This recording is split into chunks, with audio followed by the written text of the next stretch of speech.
आदमियों को देखकर, अच्छे आदमी को देख करके अच्छे भाव आ जाते हैं, स्वाभाविक। अब भाव अच्छे आदमी को देख के आ रहे हैं, बुरे भाव तो गलत है, और बुरे आदमी को देख के बुरे भाव आ रहे हैं तो सही भी नहीं है और गलत भी नहीं।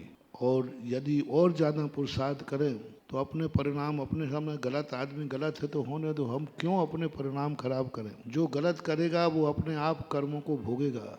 सबसे बड़ी बात जानना चाहिए, हमें ये सोचना चाहिए हम किसी को दुख देने की क्यों बुद्धि रखते हैं। उसने किया है तो कर्म उसको दुख देगा। तुम्हारा उसने सिर फोड़ा है तो तुम उसका सिर फोड़ने का भाव छोड़ दो। मान लीजिए उसने तुम्हारा सिर फोड़ा है तो अब उसने हमारा फोड़ा तो हम उसका फोड़ेंगे नहीं। तुम क्यों फोड़ रहे हो, तुम्हारा उसको सजा क्यों कैसे मिलेगी।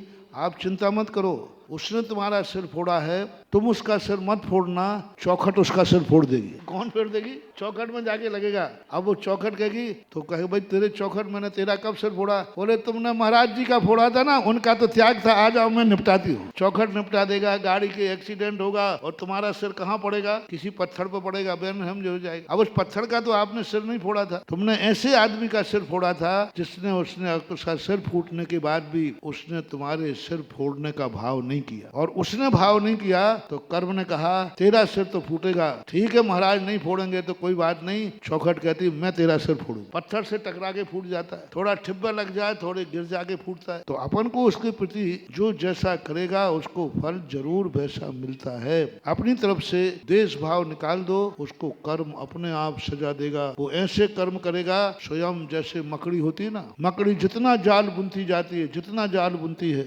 एक दिन उसी जाल में स्वयं फंसकर मर जाती है। मकड़ी प्रयास जरूर करती है कि मैं मच्छरों को फंसाने के लिए जाल बुनती हूँ, और वो बहुत घना जाल बुनती है, और अंत में जाकर के उसी जाल में फंस के हर मकड़ी का, जब जब जिस मकड़ी ने दूसरों को फंसाने के लिए जाल बुना, अंत में हर मकड़ी उसी जाल में फंस करके तड़प तड़प करके मरती है, उसको कोई बचाने वाला नहीं मिलता।